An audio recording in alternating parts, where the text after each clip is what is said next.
So we've looked at the context, the course outline, new ideas challenging the status quo.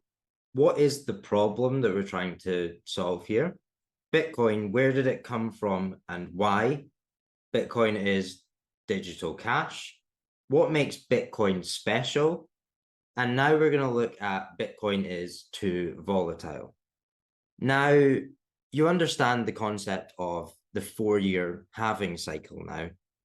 Why Bitcoin goes up and down in value so much might become a lot more clear. This is the price of Bitcoin in US dollars over time. You can see it goes in cycles, and those cycles are caused by the pressures of supply and demand from the halving, or the step down on the staircase, as we talked about previously. I've labeled each time this step down happens with an orange dot and drawn a line from the previous price high. It may look like it's flattening out at the top over time, but you'll see on the right, the US dollar value is increasing exponentially. Here is a story I posted on LinkedIn, which will help solidify the whole thing. So here's what I say. Bitcoin is simple. Let me explain in 2 minutes. I was in a bar the other day and someone asked me about Bitcoin. I tried to stay away from the topic, but if they ask, I will happily comply. Said person had a decent grasp on inflation, so I went in with this and it worked. Bitcoin's inflation is pre-programmed, so I can tell you how many Bitcoin will come into the world on an exact date in the future.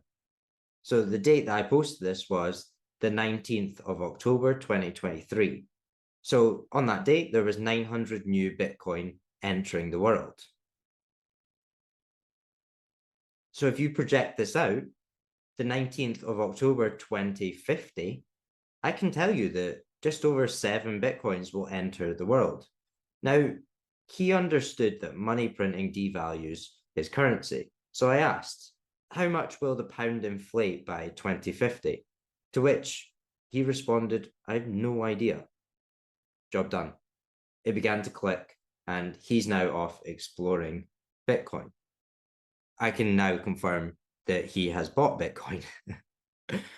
So now when people tell you Bitcoin is volatile, you'll think of this.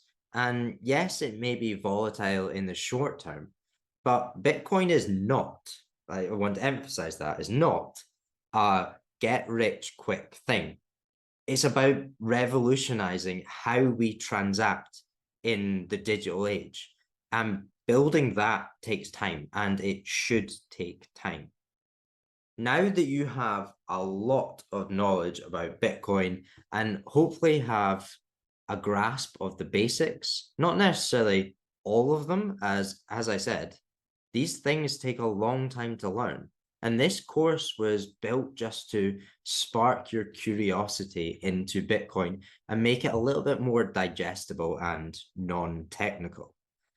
This video that I'm about to show you will now be a lot more understandable than it would have been before you started. It's very American focused, but it's regarded as one of the best explanations of Bitcoin out there. Chairman Crapo, Ranking Member Brown, members of the committee. Thank you for the opportunity to speak with you today. My name is Peter Van Valkenburg, and I'm the Director of Research at Coin Center, an independent nonprofit focused on the public policy issues affecting cryptocurrency and public blockchain networks. What is Bitcoin? Bitcoin is the world's first cryptocurrency, and it works because of the world's first public blockchain network. What does Bitcoin do? It's simple. It lets you send and receive value to and from anyone in the world using nothing more than a computer and an internet connection. Now, why is it revolutionary? Because unlike every other tool for sending money over the internet, it works without the need to trust a middleman. The lack of any corporation in between means that Bitcoin is the world's first public digital payments infrastructure. And by public, I simply mean available to all and not owned by any single entity. Now, we have public infrastructure for information, for websites, for email. It's called the internet. But the only public payments infrastructure that we have is cash, as in paper money, and it only works in face-to-face transactions. Before Bitcoin, if you wanted to pay someone remotely over the phone or the internet, then you could not use public infrastructure. You would rely on a private bank to open their books and add a ledger entry that debits you and credits the person you're paying. And if you both don't use the same bank, well, then there'll be multiple banks and multiple ledger entries in between. With Bitcoin, the ledger is the public blockchain, and anyone can add an entry to that ledger, transferring their Bitcoins to someone else. And anyone, regardless of their nationality, race, religion, gender, sex, or creditworthiness, can for absolutely no cost create a Bitcoin address in order to receive payments digitally. Bitcoin is the world's first globally accessible public money. Is it perfect? No. Neither was email when it was invented in 1972. Bitcoin's not the best money on every margin. It's not yet accepted everywhere. It's not used often to quote prices, and it's not always a stable store of value. But it is working, and the mere fact that it works without trusted intermediaries is amazing. It's a computer science breakthrough, and it will be as significant for freedom, prosperity, and human flourishing as the birth of the internet. And Bitcoin is just the beginning.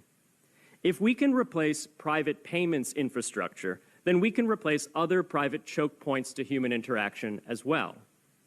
Now, why should we want to build more public infrastructure? Why should we embrace blockchains over corporate intermediaries? Why should we tolerate their inefficiencies and work to make them better?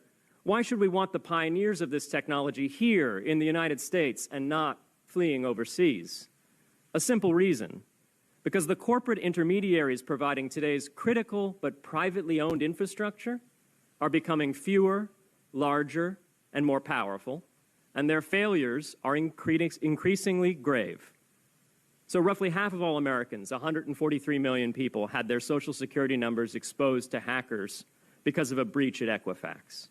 The SWIFT network has relayed hundreds of millions of dollars in fraudulent transactions because of hacked member banks in Bangladesh, Vietnam, Ecuador, and Russia.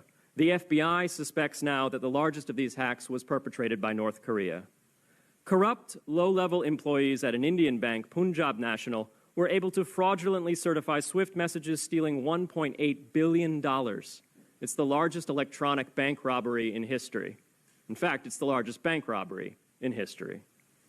In October 2016, an estimated 1.2 million internet-connected devices were hacked and turned into a botnet that for several hours made prominent websites unavailable across Europe and North America, including CNN and Fox News, the New York Times, and the Wall Street Journal. Increasingly, physical machines are being connected to the internet to augment their capabilities.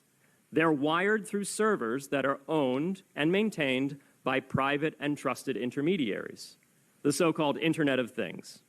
Pacemakers from St. Jude's Hospital have been hacked. Baby monitors from TrendNet have been hacked.